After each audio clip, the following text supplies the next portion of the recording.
From Public Radio International, this is The World. A co-production of the BBC World Service, PRI, and WGBH Boston.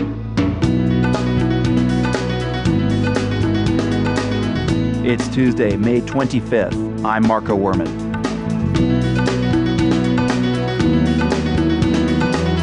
Hillary Clinton tells international reporters that the U.S. and China will work together to respond to the Korean crisis. And a diamond smuggler in Zimbabwe tells our reporter why he does what he does. The soldiers, the policemen, they were using dogs, a lot of guns. It was such a risk, but I said, get rich or die trying. You said get rich or die trying? Yeah. Also, the outlaw Jimmy Cliff played in The Harder They Come was a real-life bad guy Cliff kind of admired. Now this news.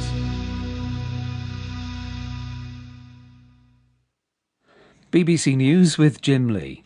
North Korea has announced that it's cutting off all relations with South Korea.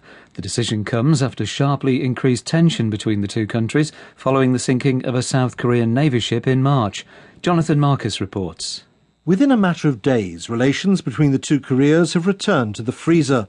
The diplomatic goal now will be to ensure that a renewed Cold War on the Korean peninsula does not generate into a hot conflict. North Korea's announcement that it is breaking off all ties with the South comes after an independent report showed that the South Korean warship, sunk last March, was destroyed by a torpedo. South Korea has already broken off most economic ties between the two countries and is pursuing the matter at the United Nations. The head of the International Monetary Fund, Dominique Strauss-Kahn, has warned that the European debt crisis is the main risk to global economic recovery. His comments follow sharp falls on stock markets around the world, with investors also worried by growing tensions on the Korean peninsula. Here's Andrew Walker. The IMF chief's comments reflect a widening concern in the financial markets. The focus of traders' increasing anxiety is Europe, especially the euro area, with government debt problems, strains in the banks and a weak outlook for economic growth. That led to falls in European share prices, especially for banks. The euro also declined further. Mr Strauss-Kahn was ready to acknowledge that Europe is a potential problem for the global economic outlook, but he insisted there is no threat to the euro system itself. Police in Jamaica say 27 people have been killed in the capital, Kingston, in clashes between the security forces and supporters of an alleged drugs lord. The majority of those killed are reported to be civilians. Gunfights erupted as police and soldiers searched the Tivoli Gardens district, looking for Christopher Dudas-Coke, who's wanted in the United States. Police say they've detained more than 200 people and seized arms and ammunition. The award-winning Iranian film director Jafar Panahi has been released on bail from prison in Tehran. He had been on hunger strike for a week, demanding to be released pending a court hearing. John Lyne reports. Jafar Panahi was released on bail of $200,000. He was held at the feared Evin prison for 2 months.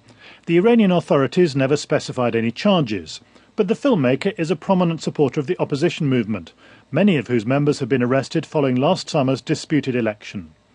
Jafar Panahi's case drew widespread international attention, particularly at the Cannes Film Festival, where he'd been scheduled to be a jury member.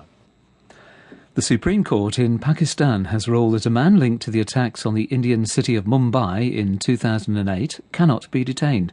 The man, Hafiz Saeed, is believed to be a founder of the militant group Lashkar-e-Taiba, which India has blamed for the assault on the city.